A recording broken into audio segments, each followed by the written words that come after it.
মাত্র কয়েকটি সাধারণ উপকরণ দিয়ে এমন মজাদার বিফ কারাহি বানানো যায় যা খেয়ে সবাই আঙুল চাটতে বাধ্য হবে। আসসালামু আলাইকুম everyone, welcome back my channel sisters diaries. আজকের ভিডিওর শেষ পর্যন্ত দেখুন, কারণ আজকের বিফ কারাহি হবে আপনার পরিবারের নতুন প্রিয় রেসিপি। প্রথমেই কিন্তু চুলায় প্যান বসিয়ে তার মধ্যে দিয়ে দিচ্ছি বেশ খানিকটা সরিষার তেল।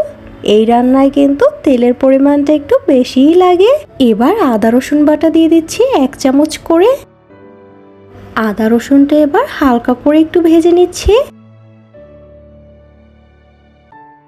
এবার গরুর মাংস দিয়ে দিচ্ছি। এখানে মোট 1 কেজি পরিমাণে গরুর মাংস আছে। মাংসটাকে এবার ভালো করে একটু নেড়ে চেড়ে নেব।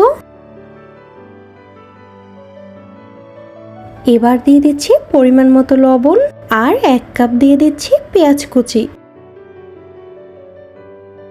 এবার মাংসটাকে নেড়ে চেড়ে নিয়ে 4-5 মিনিটের মতো একটু জাল করে নেব।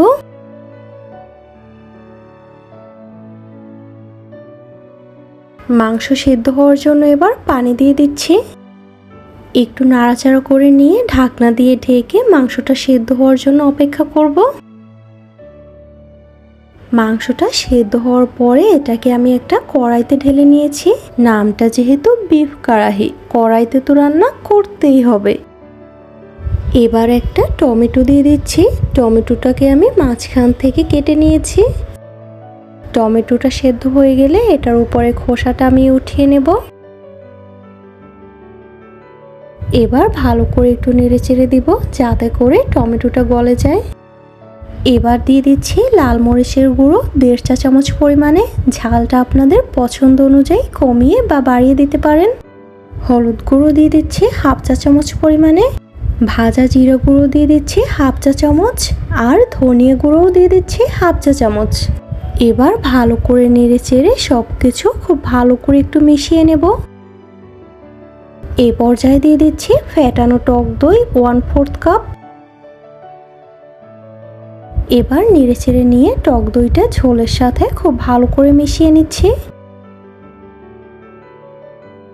ঝোলটা সম্পূর্ণ শুকিয়ে মাংস থেকে তেলটা কিন্তু আলাদা হয়ে গিয়েছে।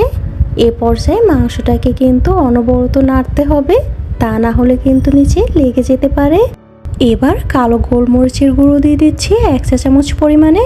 সেই সাথে আরও দিয়ে দিচ্ছি ফ্রেশ ধনিয়া পাতা কুচি। হালকা একটু নেড়ে চেড়ে নিয়ে দিয়ে দিচ্ছি জুলিয়ান কাট করা আদা।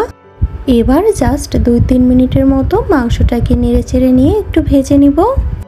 তাহলেই তৈরি হয়ে যাবে মজাদার স্বাদের বিফ কারাহি। রুটি কিংবা পরোটা দিয়ে এই বিফ কারাহিটা খেতে এতটাই টেস্টি লাগে যে আপনি শুধু খেতেই থাকবেন। তাই আর দেরি না করে চটজলদি বানিয়ে ফেলুন মজাদার স্বাদের এই বিফ কারাহি। আর এরকম মজার রেসিপি মিস করতে না চাইলে আজই চ্যানেলটি সাবস্ক্রাইব করে যুক্ত হয়ে যান সিস্টার্স ডায়েরিসের সাথে। আজকের মতো এ পর্যন্ত, আল্লাহ হাফেজ।